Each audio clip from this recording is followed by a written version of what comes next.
Hey guys, this is Austin. Over the years, we've done a lot of videos exploring whether or not you can game on a Mac. Spoiler alert, usually the answer is yes, but not all that well. However, it's 2018 and some things have recently changed. Now, the last time we did this video, we were trying it on a $200 MacBook. And as you imagine, for something that is so old, the results weren't all that impressive. But today we have a 2016 15-inch MacBook Pro in front of us, as well as a whole host of toys that are fresh and ready to go. It sounds like I'm describing a pizza. I'm describing gaming computers because, hi. Now, the simplest way to game on a Mac is going to be to use a streaming service such as NVIDIA's GeForce Now. Now, this is actually something that was able to work all the way down onto the $200 laptop. And personally, as far as I'm concerned, it's one of the better ways of gaming here as long as you have a decent internet connection. The way a streaming service like GeForce Now works is that instead of running it on your computer, which could be a problem if you're running a Mac and therefore can't play a lot of games, is that instead it's going to be streaming it from the cloud. Now, the main thing to keep in mind here is that you do need to have a good internet connection. So especially when you're playing like high-intensity games such as Fortnight, for example, having a good internet connection is going to be hugely vital. All right, we are in the game. So there's a couple things that you are going to notice with a setup like this. First of all, there's going to be latency. There's always going to be some latency. So for this, it's hard to tell just based on looking at it. I'd say maybe it's like a quarter of a second or so. It doesn't seem to be too bad. But something else that's going to be noticeable is the reduction in image quality. Because you're essentially just looking at a video feed as opposed to playing the game natively, depending on your connection, you will see some artifacts, although, to be honest, this looks pretty close to a native setup right now. As long as you have a good internet connection, I really feel like GeForce Now is worth a shot.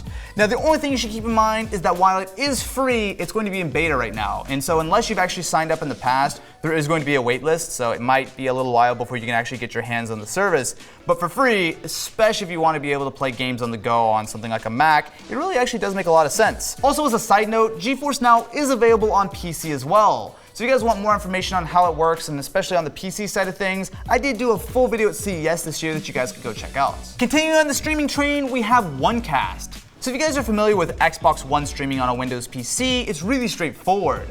So basically, as long as you have your Xbox and your Windows computer on the same network, you can stream games from your Xbox to your PC. And generally speaking, when you're over a very short distance, say, a local network, latency is not going to be too bad.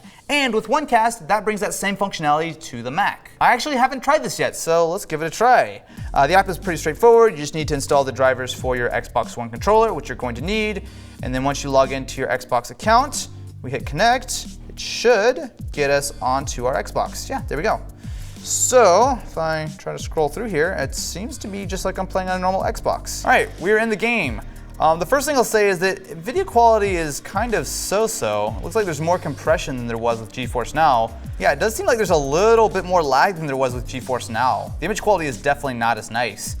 Now, to be fair, you should always expect some latency, but considering that instead of running on a server who knows how many miles away, I'm running on an Xbox that's only a few feet away, that's a little bit annoying. Yeah, I mean, it's a $20 program, which is definitely not going to be cheap. Luckily, there is going to be a free trial, so you can give it a try, and if it sucks, then you can bail on it. But I've got to say, I'm actually kind of disappointed. I think we can do better. Now, as with any computer, whether it be PC or Mac, the GPU matters when it comes to gaming. Now, higher-end Macs, such as the iMac as well as the MacBook Pro 15-inch that I have here, actually do have somewhat decent GPUs inside. However, when it comes to lower end stuff, such as the 13-inch MacBook Pro, the 12-inch MacBook, as well as the MacBook Air, they're all going to have integrated graphics and are going to have a lot more trouble gaming, at least right out of the box. Now, external Thunderbolt enclosures are nothing new, but they have gotten a lot better and they've gotten a lot more well supported. You can see something like an RX 580 can fit in a nice small package, but on top of that, this also will work on Windows. All you need is a Thunderbolt 3 port and it should be good to go. Just keep in mind that you should connect your display to the actual graphics card as opposed to your computer. It will definitely help alleviate any kind of bottlenecks in the actual Thunderbolt 3 interface, but once you hook it up, it should be a very seamless setup. So to start out with, we're going to be using the MacBook Pro 15-inch with its standard graphics card, and we're going to be using a little game called Rocket League. So using my Xbox One controller, I'm curious to see what kind of performance we're gonna get here. I was able to actually crank the graphics pretty much all the way up, and it actually is not going to be too bad. So as some of you guys are probably aware, Steam is supported on the Mac, and if you buy a game on Steam for Windows, you are going to be able to play it on the Mac, provided that there is another version. This is actually not bad at all. we're getting 68 frames per second or so here, 67. Wow, this is totally playable. Next up, let's try to see what we can do with the actual gaming box connected. So like I was saying earlier, the setup is going to be really straightforward. We've got Thunderbolt 3 into the box, and then we've got the box going DisplayPort into the monitor. This is pretty nice and smooth. Although I've got to say the frame rate actually is not going to be a huge difference. So as opposed to being in the mid 60s, instead we're somewhere in the 80s. Oh, there we go. All right. I will say one thing, even though this is not making a massive difference, Rocket League is surprisingly playable on Mac. I honestly really can't see any major differences, and especially with a nice high refresh rate monitor, the performance is really not going to be too bad. So to put this whole setup to the test a little bit more, we have Deus Ex Mankind Divided. Now this is a game that is well known to be very taxing, but it's also an interesting title because it does support Metal, essentially the macOS version of something like DirectX 12 or Vulkan. So for some context, we're running this right now at 1080p very high settings on the MacBook GPU. As you can see, performance isn't exactly great. We're getting somewhere in the neighborhood of, well, exactly 14 frames per second. So move over to the Gigabyte gaming box with the RX 580 inside, and we can see something that's a lot more cinematic with a whopping 24, or actually 25 frames per second now. Keep in mind, this is obviously not going to be an ideal scenario. We would really want to probably turn the graphics settings down a little bit, but this does show that we're getting somewhere in the neighborhood of about double the performance by plugging in an external GPU.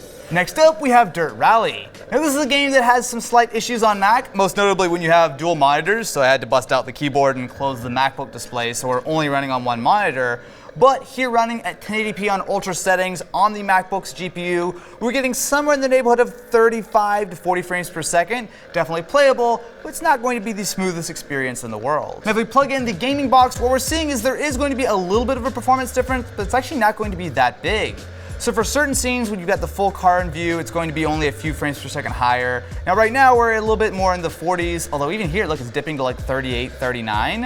It's a little unusual. I'm not sure if Dirt needs an update to fully support it or something's going on here, but it's a little bit better, not by a lot though. Moving right along, we have Fortnight for what feels like the 18th time in this video.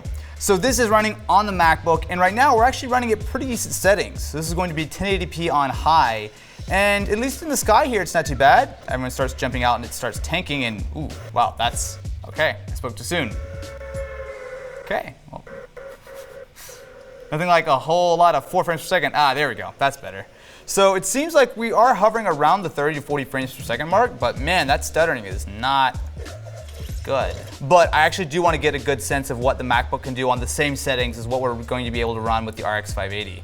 Woo, that's, oh man, that's stuttery. So with our RX 580, what we're seeing here is immediately a much higher frame rate. We're getting somewhere in the neighborhood of 40 to 50. But weirdly, we're still seeing that same stuttering issue.